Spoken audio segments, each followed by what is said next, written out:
The ballroom shimmered, crystals from the chandeliers scattering light across polished marble. The air was thick with perfume, laughter, and the clinking of champagne glasses. Men in tailored suits and women in elegant silks moved like chess pieces, each vying for attention, for power, or for favor. And then she entered. Her name was a whisper before she even crossed the threshold. Rosa Nera, the Black Rose.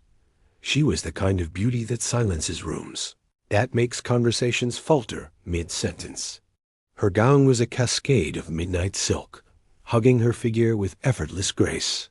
Diamonds glittered at her throat, but none shone brighter than her smile. Heads turned.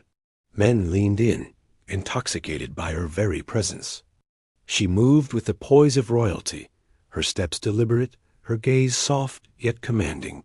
To the untrained eye, she was innocence itself, a delicate flower blooming in a garden of wolves. But beneath the petals lay thorns sharp enough to draw blood. "Who is she?" a young banker whispered to his companion, his voice trembling with awe. "She's no one you can afford," came the reply, though the man's eyes betrayed his own fascination. She drifted through the crowd, her laughter a melody that disguised the steel beneath. When she spoke, her words were light, playful, as though she knew nothing of the shadows that lurked behind such immense wealth. Yet every glance, every touch of her hand was calculated. She wasn't here to be admired, she was here to hunt. At the champagne table, a mining magnate approached her, his chest puffed with pride. "My lady," he said with a slight bow, "you must allow me to show you the finest diamonds from my collection. Rare stones, untouched by common hands." Her eyes widened with feigned innocence. "Diamonds? How marvelous! But surely such treasures are too dangerous to keep. What if someone were to steal them?" The magnate chuckled, eager to impress her. "Ah, but I have vaults, my dear, vaults no thief could ever breach." She leaned closer, her perfume intoxicating. "And yet, you trust me enough to tell me of them." The man flushed, caught between his pride and his desire. He didn't see the trap closing around him. Across the room, another wealthy patron flaunted stacks of cash, hoping to catch her eye. She smiled politely, feigning curiosity, while her mind was already calculating the weight of his fortune. Each man believed he was impressing her, each one desperate to prove his worth. They saw a fragile jewel, completely unaware that she was the one appraising them. Later, as the orchestra played a waltz, she danced with a politician whose career was built on corruption.